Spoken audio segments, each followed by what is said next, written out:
ভারতের বিপক্ষে পরিত্যক্ত ম্যাচ দিয়ে নারী ওয়ানডে বিশ্বকাপ মিশন শেষ করল বাংলাদেশ। সপ্তম স্থানে থেকে টুর্নামেন্ট শেষ করল নিগার সুলতানা জ্যোতির দল। একাধিক জয়ের সুযোগ হাতছাড়া না করলে শেষ চারেও থাকতে পারত টাইগ্রেসরা।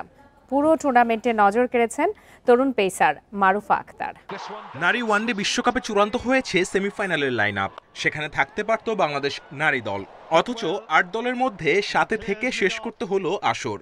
ইংল্যান্ড, শ্রীলঙ্কা ও সাউথ আফ্রিকার বিপক্ষে ৩টি ম্যাচেই তীরে এসে তড়ি ডোবার গল্প বাংলাদেশের।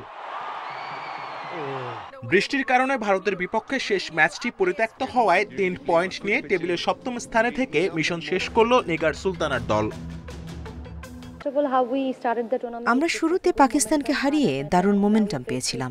ইংল্যান্ড, শ্রীলঙ্কা এবং সাউথ আফ্রিকার সাথে ক্লোজ ম্যাচগুলো হেরে টুর্নামেন্ট থেকে ছিটকে গেছি।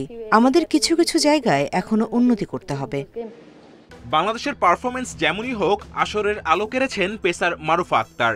তার গতি, ইনসুইং ও আগ্রাসন নজর কেড়েছে বিশ্বজুড়ে। লাথিস মালিঙ্গা সহ একাধিক কিংবদন্তি বোলার তাকে বাংলাদেশের নতুন বোলিং সেন্সেশন হিসেবে প্রশংসাও করেছেন। আইসিসিও তাকে নিয়ে দিয়েছে একাধিক পোস্ট। ব্যাটিংয়ে বাংলাদেশের পক্ষে সবচেয়ে ধারাবাহিক ছিলেন শারমিন আক্তার, যিনি সেরা ১০ ব্যাটারের তালিকায় একমাত্র বাংলাদেশি প্রতিনিধি। তারপরে আছেন সোবানা মুস্তারি ও অধিনায়ক নিগার সুলতানা জ্যোতি।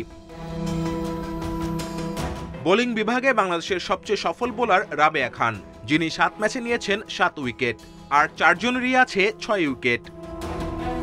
তবে কার্যকারিতার দিক থেকে সবার সেরা ছিলেন ফাহিমা খাতুন। ইংল্যান্ডের বিপক্ষে ১০ ওভারে ১৬ রান দিয়ে নিয়েছেন ৩ উইকেট।